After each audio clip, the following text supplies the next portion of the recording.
Yep.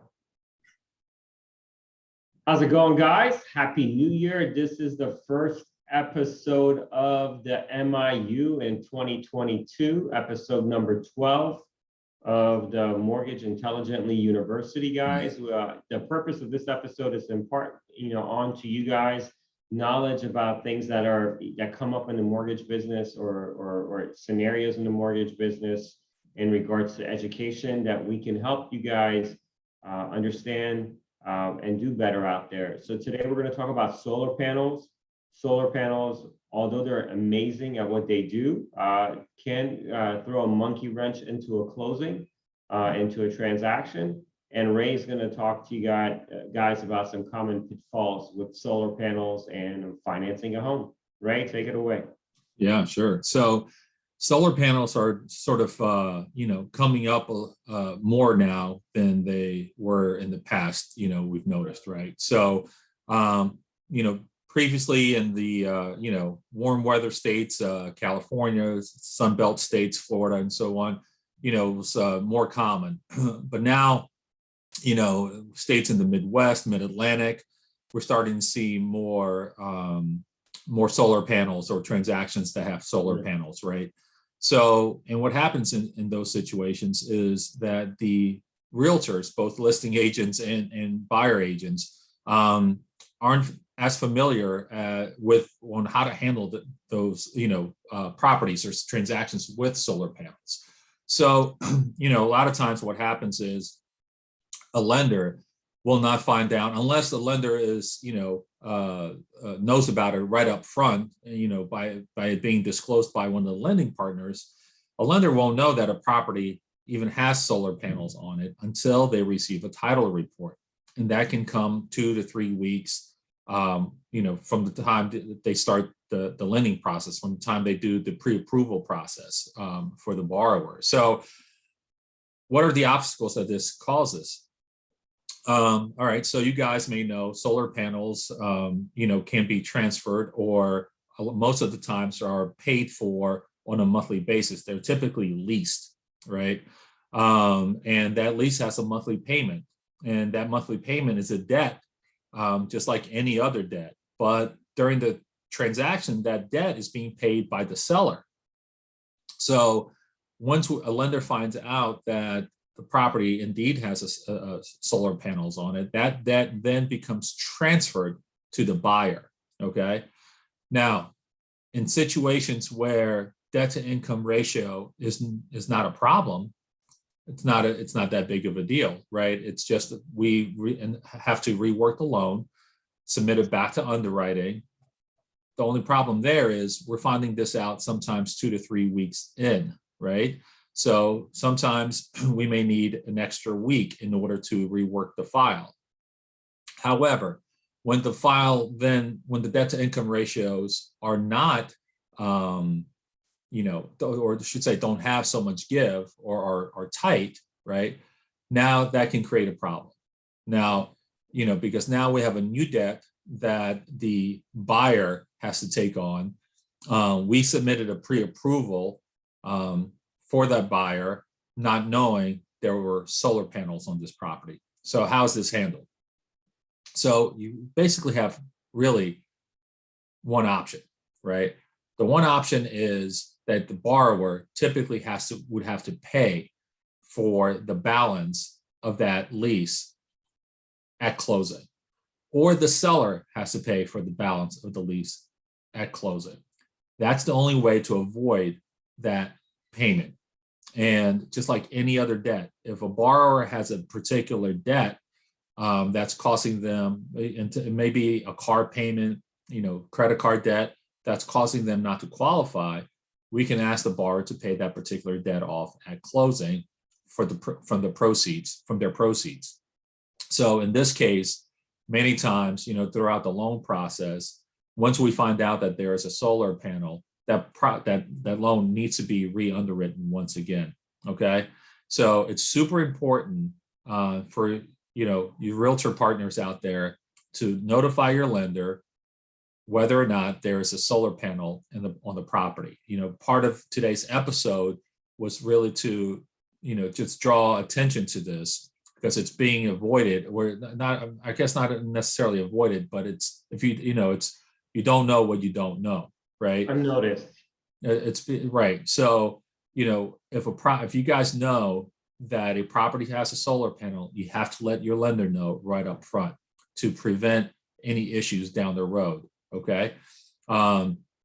The solar panels also have agreements that can be, that have to be obtained by the lender. So you guys, do the homework up front. Find out who the solar panel company is. Find out who the lender on that solar panel company is. Get the financing agreements, because us as a lender will need to see those financing agreements, right?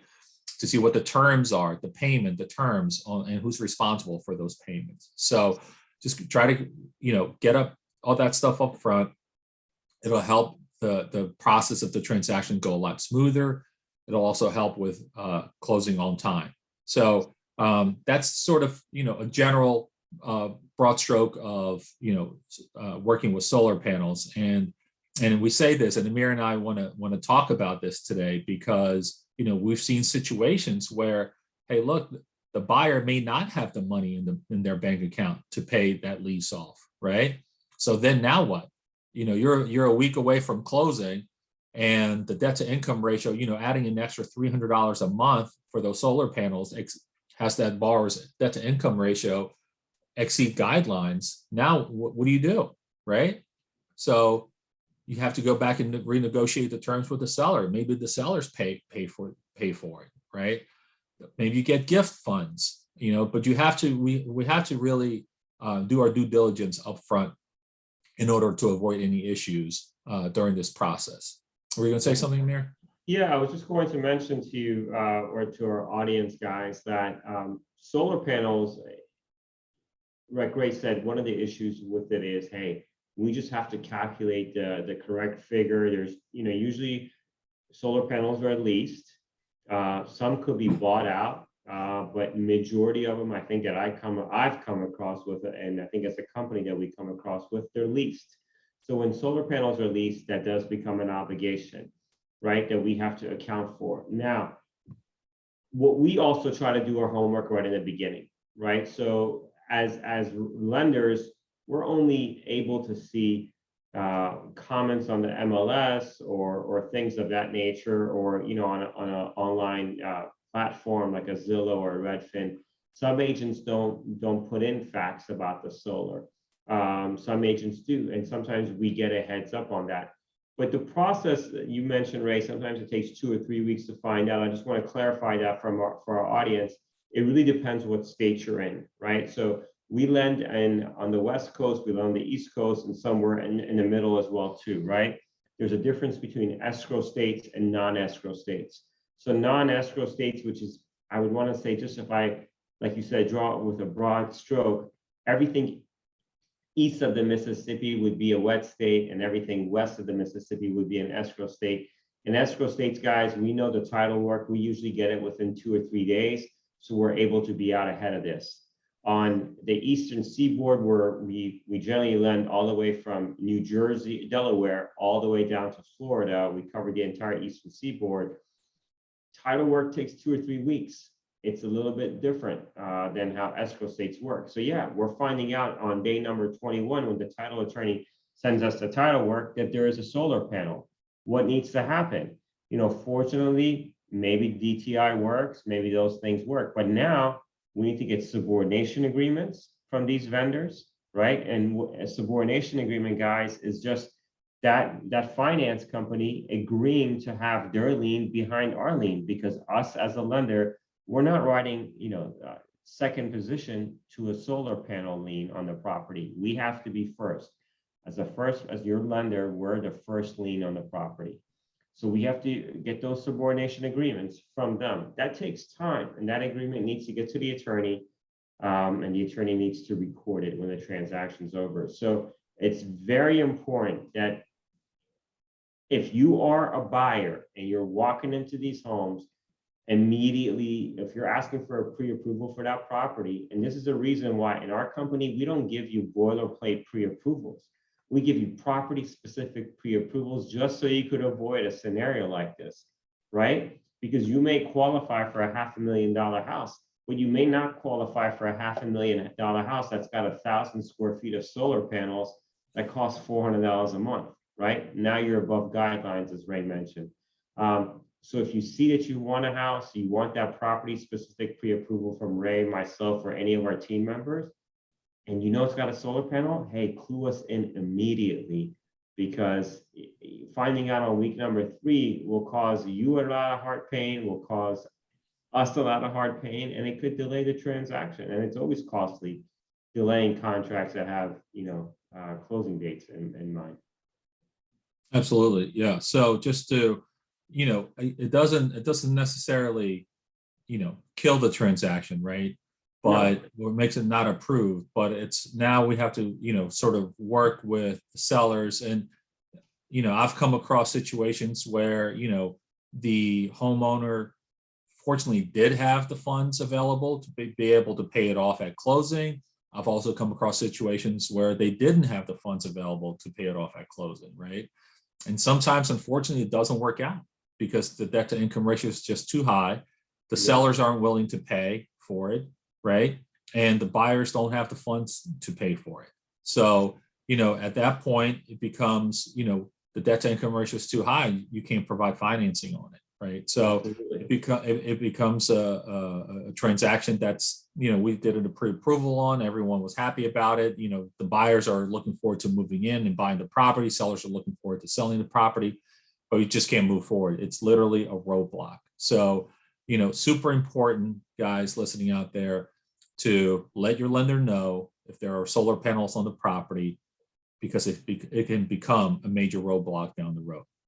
All right, absolutely, guys. So as Ray said, we got to do the work up front to make sure we have a smooth closing. So if you come across a property you like and you have a pre-approval from Ray, myself, or any of our team members, make sure to let us know if there's a solar panel involved.